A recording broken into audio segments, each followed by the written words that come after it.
What's going on? Back again here to talk about something new. That's pack rafts. And what the hell is a pack raft? Well, simply put, it's this inflated raft behind me. And what makes them special is that they fold up into a packable size and weight. It's about this big. I mean, this is mostly unfolded. It's about the size of a 2-liter bottle. And you can bring it really wherever you want. We're up here in the high Uintas. We're at 10,000 feet. We hiked in for the Labor Day weekend, and we brought our pack rafts with us so that we can be the only ones out in this lake, because no way are people going to hike in the 4 miles over the pass to come bring their regular kayaks and canoes up here. So, with that being said, let's dive into what these are all about. Now, as I said, these are packable, so pretty damn small. And once you get to your spot, you unroll it, and then you use one of the bags provided, which some sleeping pads use the same thing. You catch the air and then fold it up and then roll it down. You have a big sack of air that you can press into. Or if you have a pump that you use for your regular raft or wherever, they work on this thing too.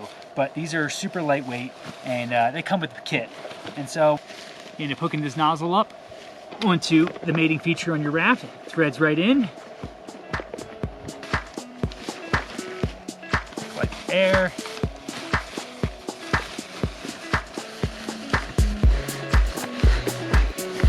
And slowly but surely, you inflate this thing. We'll see how long.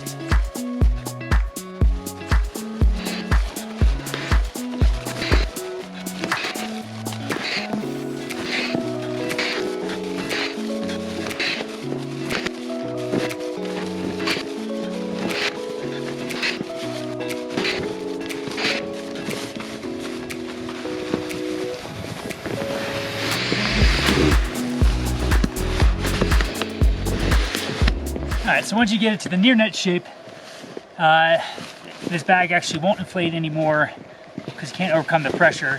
So you have to unscrew it, close this valve. Alright, once you get your raft to the near net shape, you actually want to keep inflating it more. The bag actually ends up stopping because it can't overcome the pressure. So you take out this little mouth inflator that comes with it, you hook that up, and that'll actually get it to the full shape.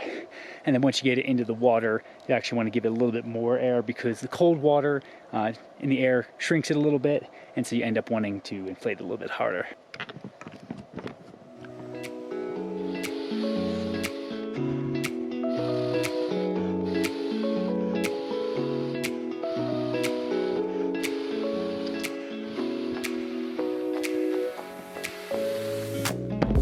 There we go. And you want to close up the valve, and then there's one more thing you need to do, and then your raft is ready to go for the water. And the last thing is this little bladder right here is actually your seat, which at first I didn't think we would need, but after a long day in this thing, having a seat makes this exponentially better. And like everything else in the raft, it's inflatable as well.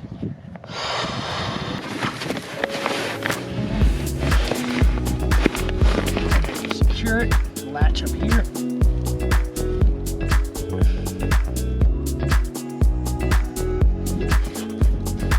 Ready to go. Now I know what you're thinking. Why in the hell did you just spend the time explaining how to inflate a raft, and why would you ever actually need a pack raft?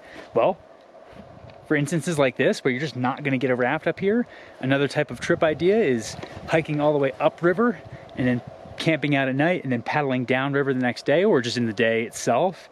Or another big thing people want to do is bike packing, so you can put these things on your bike and then go for a long ride, throw your bike on top of it with your other bags, paddle across or down some sections, and then keep riding. So there are tons and tons, actually infinite ways to be able to use a pack raft because at the end of the day, they're super lightweight and they're really, really durable. There's different versions of this where people actually use for ski hut trips, where instead of using a heavy sled, they just hook all their stuff up into this and then pull this in the backcountry, which is pretty neat.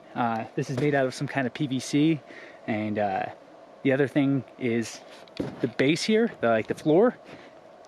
It's resistant to dog nails, which is pretty nice because our dog Gregor has been down this thing miles and miles and many different rivers. Yeah, is it the most convenient thing? No, he'd much rather have a hard surface or a big raft, but you know, it's actually pretty sweet. But yeah, so that's just a few examples of what you would need this for. But we're gonna go hop on the lake up here and really enjoy it, because guess what? We're gonna be the only ones up here.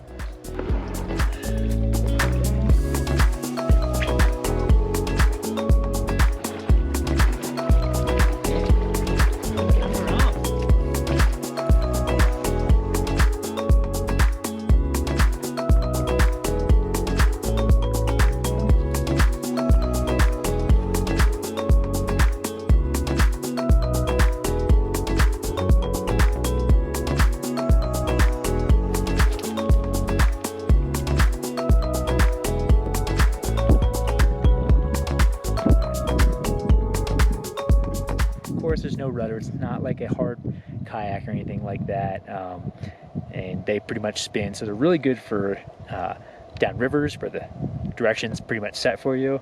Out here they go pretty well on flat water, and we've used them a fair amount of flat water and still had a great time.